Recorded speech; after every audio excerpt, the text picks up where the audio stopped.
Hujan sudah turun sejak tadi pagi dan tak terlihat akan berhenti. Seakan-akan ada sesuatu yang sedang alam tangisi. Sebanyak pikiran yang terlintas di dalam benak wanita tersebut. Wanita penjual gado-gado itu berdiri di depan pintu warungnya yang sudah tutup sebagian. Wajahnya nampak resah sembari tetap menatap hujan yang semakin lebat. Saat tangannya yang gemetar itu akan meraih handphonenya, terdengar suara seseorang yang mengejutkan wanita tersebut. "Kapan kau akan membayar hutang-hutang suamimu?" Ujar suara itu menggelegar. Wajah lelaki berpakaian preman itu nampak sangat bernafsu terhadap kemelekan tubuh wanita penjual gado-gado tersebut. "Kenapa kau datang selarut ini?" tanya si wanita dengan nada ketakutan. Ya, ia takut kejadian beberapa waktu lalu kembali terulang di malam itu, di mana waktu itu ia dipaksa untuk melayani lelaki penagih hutang tersebut di dalam warungnya sebagai ganti bayar hutang-hutang suaminya yang kabur dengan perempuan lain. "Kenapa? Hah? Kau bertanya seolah-olah kau sudah terbebas dari beban hutang suami keparatmu itu, hah? Kau kira aku akan merelakan uang-uangku raib begitu saja?" "Maafkan aku, tapi untuk saat ini aku masih belum punya uang. Ibuku sakit keras.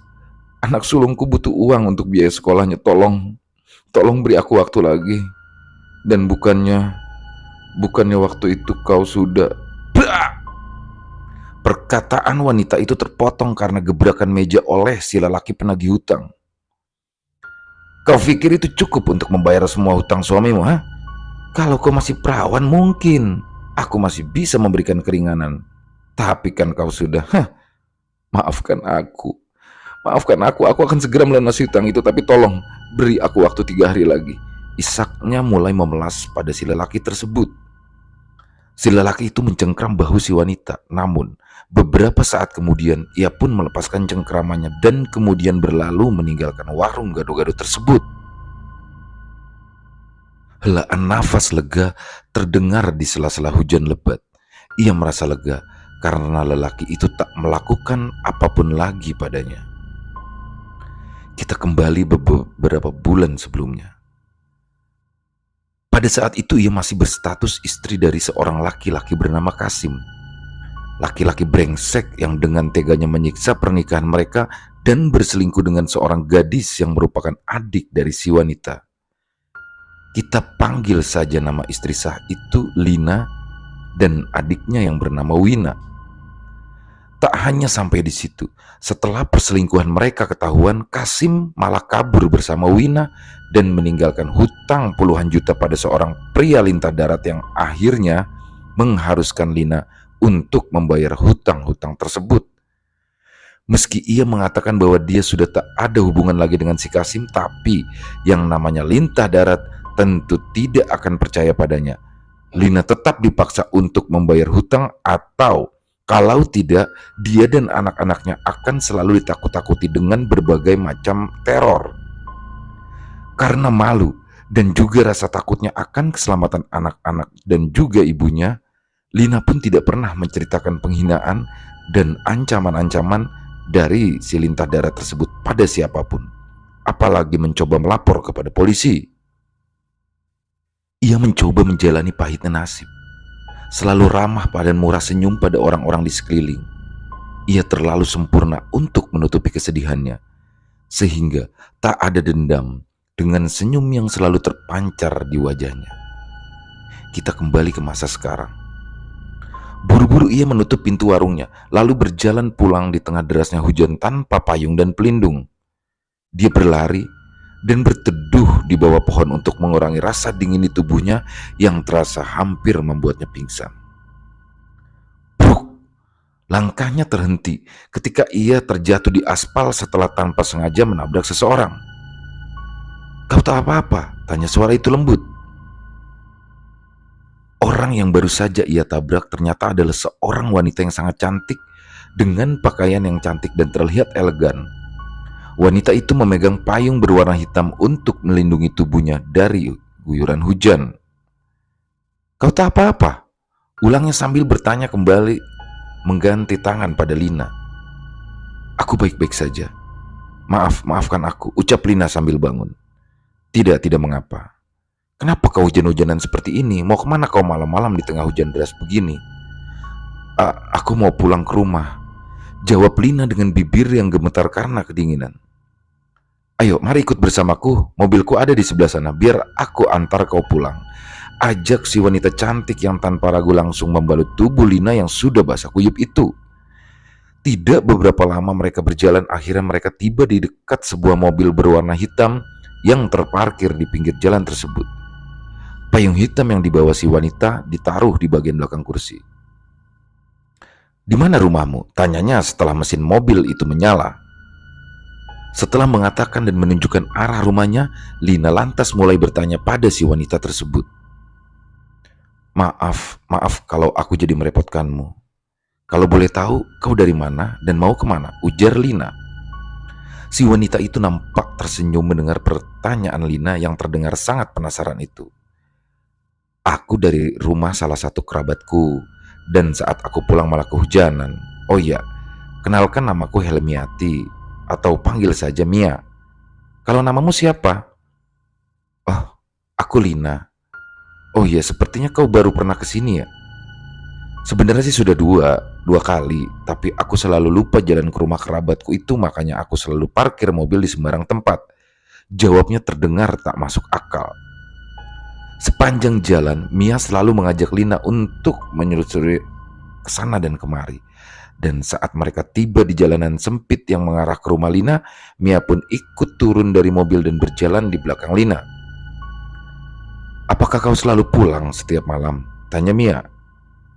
Tidak selalu. Biasanya warung gado-gadoku tutup sore. Tapi karena hujan, aku terpaksa berteduh dulu di warung sambil menunggu hujan reda," jawab Lina. Krek, pintu rumah terbuka. Dua buah kelambu berwarna putih kusam sudah tergantung di tengah-tengah rumah. Tidak banyak kamar di dalam rumah kecil tersebut. Piring-piring kotor pun masih ada di dalam baskom di dekat lemari kayu tua. Namun anehnya, meski keadaan rumah Lina yang berantakan seperti itu, Mia tak menunjukkan sedikit pun rasa jijik. Ia duduk di dekat kelambu sambil mengusap-usap rambut yang sedikit basah.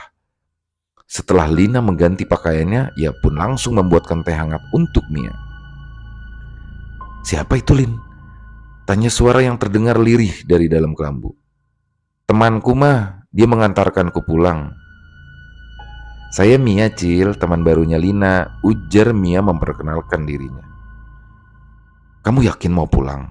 Sudah larut, mending kamu nginep saja," ujar Lina kala itu ketika Mia izin pamit untuk pulang. "Aku belum izin sama orang rumah. Kapan-kapan nanti aku main lagi ya ke sini." Lina pun tersenyum seraya mengangguk. Mia berjalan menjauh dari rumah Lina dengan kilat menyambar, dan Lina melihat sesuatu yang aneh di bagian punggung wanita itu, membuat Lina buru-buru menutup pintu dan masuk ke dalam rumahnya. Kedua anaknya sudah tertidur dengan sangat lelap. Perlahan-lahan Lina mengecup anak-anaknya satu persatu sebelum kemudian ia mulai memejamkan mata dan tertidur. Hari itu warung gado-gadonya ramai pembeli. Beberapa orang turun dari dalam sebuah mobil untuk menuju warung makannya. Saat membuatkan pesanan orang-orang itu, Lina pun mencuri-curi dengar apa yang mereka katakan. Orang-orang itu menceritakan tentang pesugihan. "Itu si Leman baru 5 bulan datang dari Pulau Jawa, sekarang sudah bisa beli mobil baru lagi. Mana cash lagi. Pasti itu pesugihan. Kalau mau pesugihan, gak usah jauh-jauh keluar pulau. Di sini juga banyak. Ya walaupun jarang ada yang tahu, tapi tak kalah bagus hasilnya.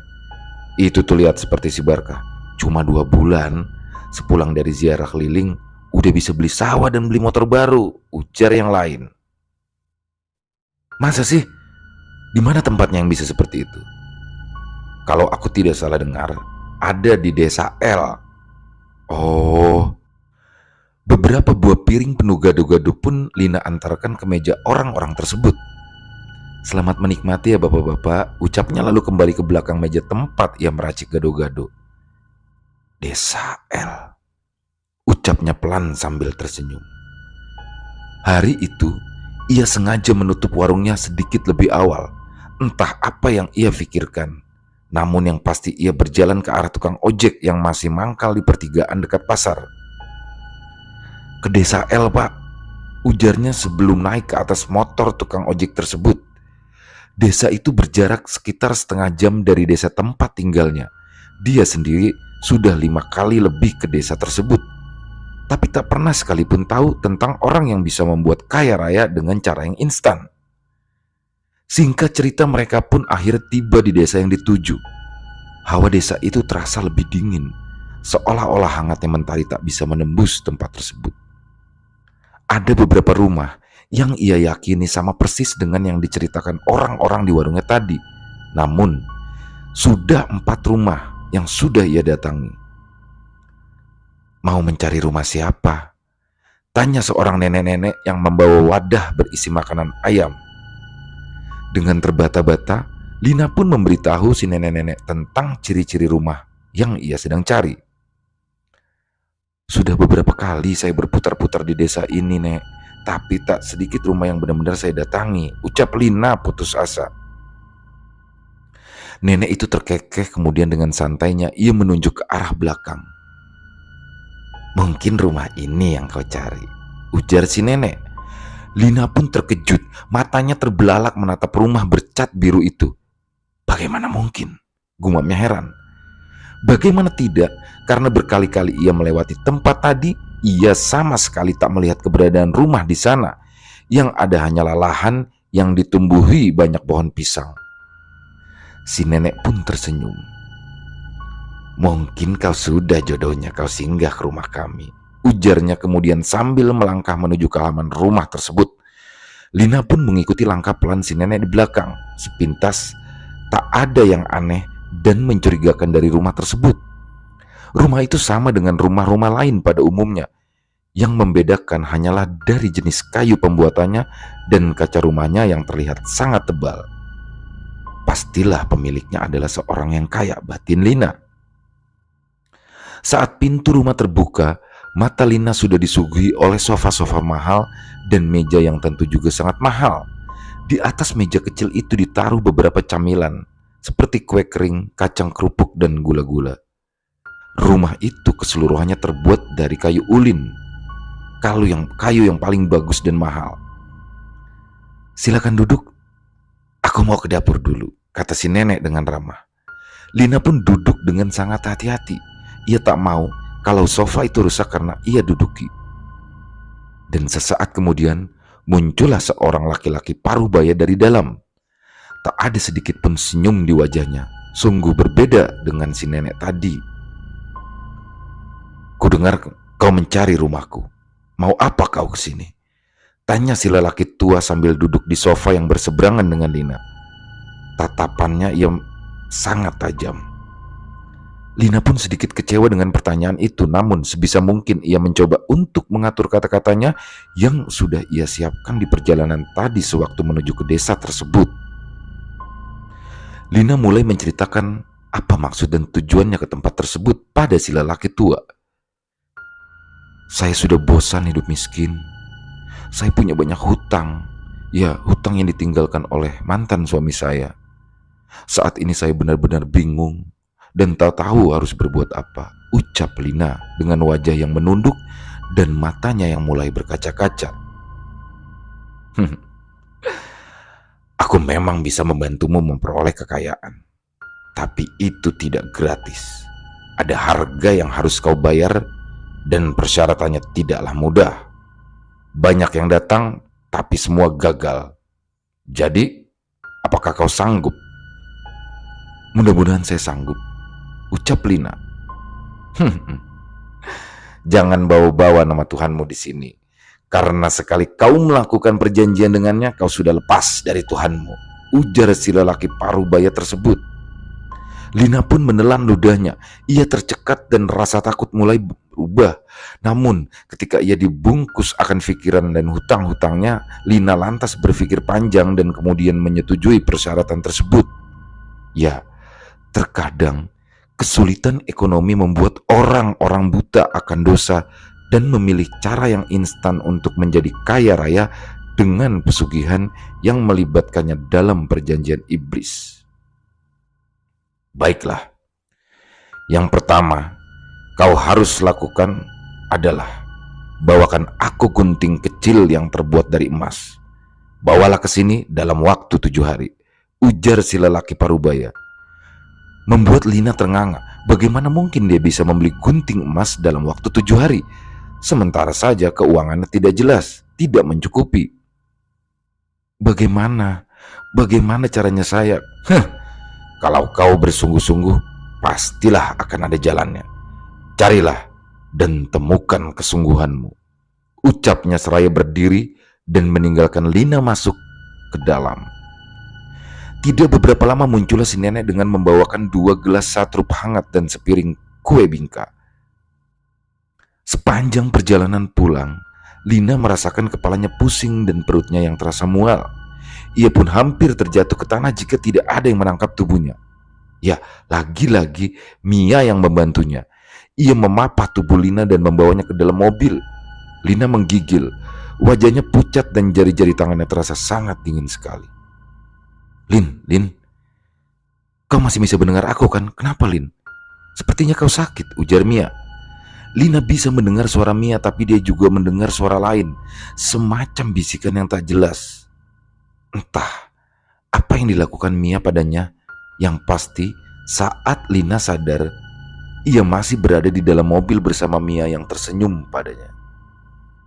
Wajah wanita itu meleleh dan matanya jatuh di dekat kaki Lina, membuatnya ketakutan hingga akhirnya ia berteriak histeris. Lina, sadar! Lina masih menutupi matanya dengan tangan. Ia takut sekali. Ini aku, Lin, ini aku, Mia, ucap Mia, meyakinkan temannya tersebut. Perlahan-lahan, Lina mengintip di sela-sela jarinya dan memang benar, di depannya ada Mia yang berwajah cantik tersebut dengan raut wajah yang terlihat cemas. Mia? Iya, aku Mia. Bagaimana aku ada di sini? Kau tak ingat, ujar Mia. Sudah, tak perlu difikirkan. Sekarang ayo aku antarkan kau pulang. Kebetulan aku bawa banyak oleh-oleh untuk anakmu. Setelah sampai di rumah Lina, Mia meletakkan semua bungkusan plastik dan kotak-kotak yang dibawanya. Anak-anak Lina sepertinya takut melihatnya, namun setelah beberapa saat akhirnya mereka mulai akrab dengan Mia karena Mia membawa banyak sekali makanan-makanan ringan dan minuman seperti susu dan minuman lainnya. Waktu itu rumah Lina sudah lumayan rapi. Ibunya yang sudah lumayan tua tadi berbaring di atas kasur dengan kelambu yang belum digantung. Mia perlahan-lahan mendekati dan memijit-mijit tangannya.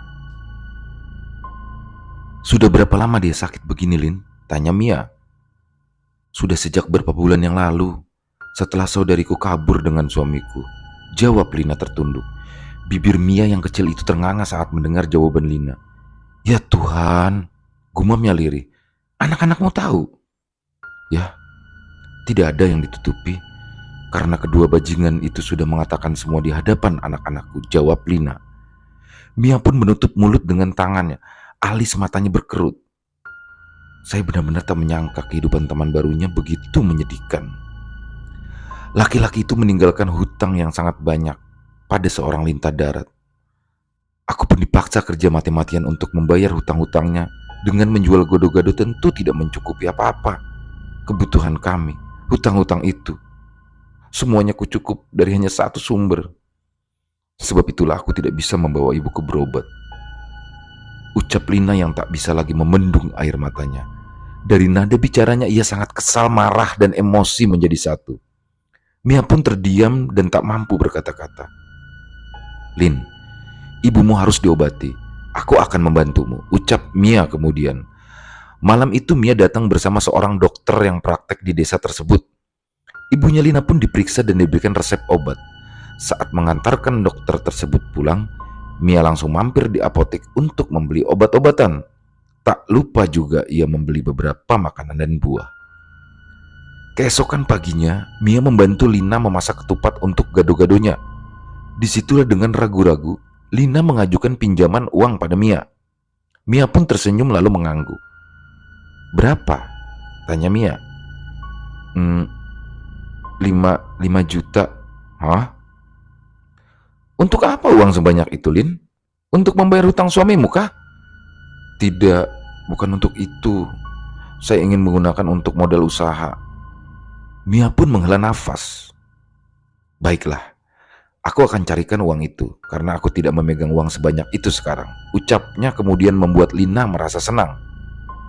Nanti begitu usahaku sudah lancar, aku pasti akan membayar. Udah, gak usah dipikir, aku ikhlas kok membantumu. Dan 2 hari kemudian Mia pun datang lagi ke rumah Lina. Ia membawa uang sebanyak jumlah yang dipinta Lina kemarin. Tapi ada yang berbeda pada wajah wanita itu. Nampak lebam dan pipinya membengkak. Wajahmu kenapa? Tanya Lina kepada Mia. Oh, enggak apa-apa. Tadi aku terpleset di kamar mandi, jawab Mia. Lina pun menggenggam erat gunting emas tersebut di tangannya ketika ia memasuki rumah itu.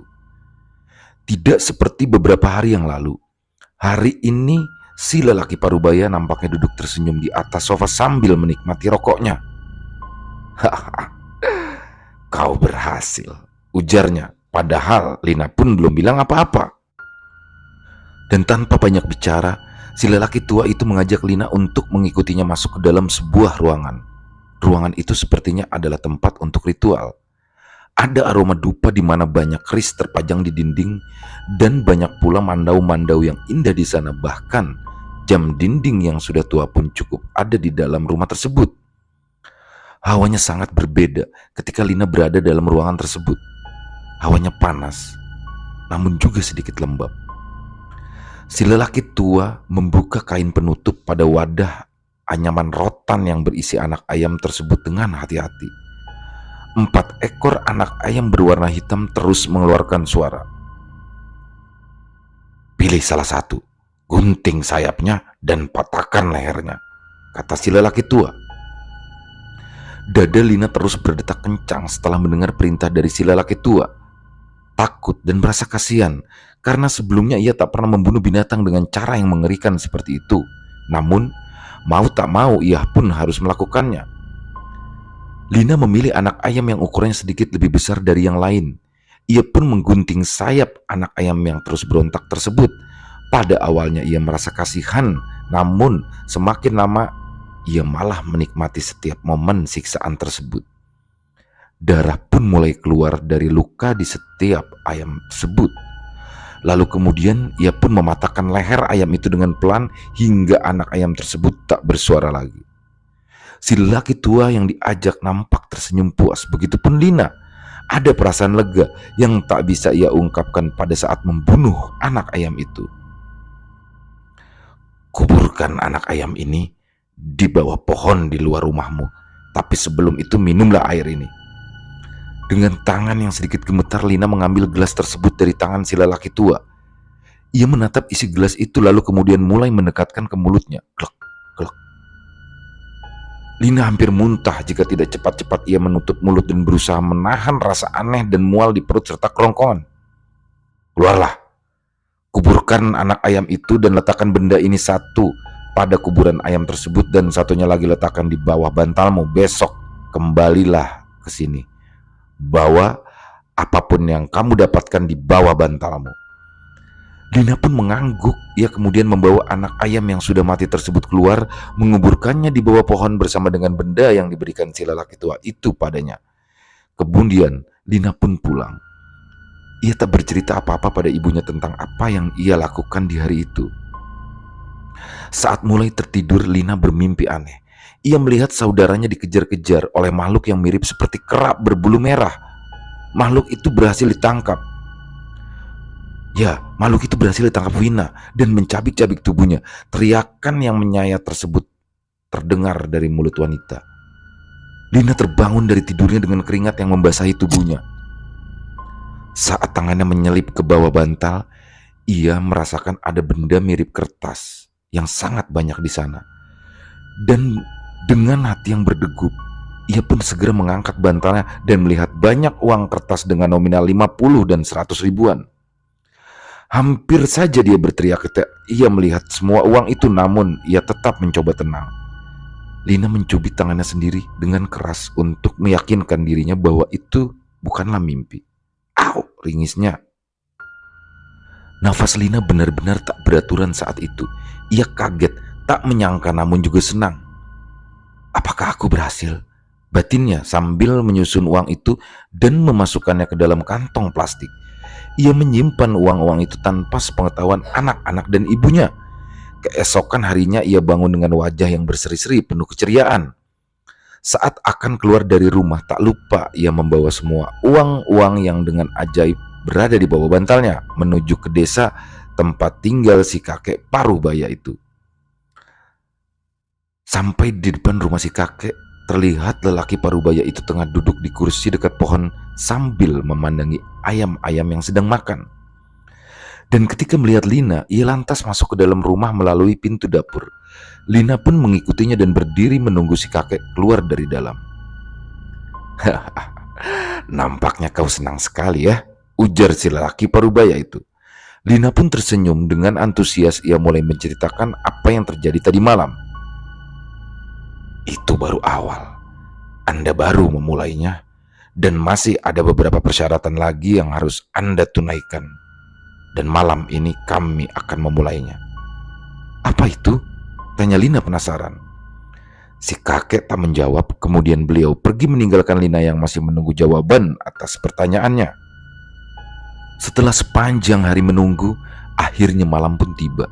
Di kamar mandi rumah itu sudah ada beberapa ember berisi cairan berwarna merah darah. Lina disuruh untuk berendam dengan cairan itu sambil membaca sesuatu yang terdengar seperti mantra yang tak boleh putus diucapkan sewaktu mandi. Saat berendam di dalam cairan itu, Lina merasakan kulit luarnya terasa panas dan kemudian menjadi sangat dingin sekali.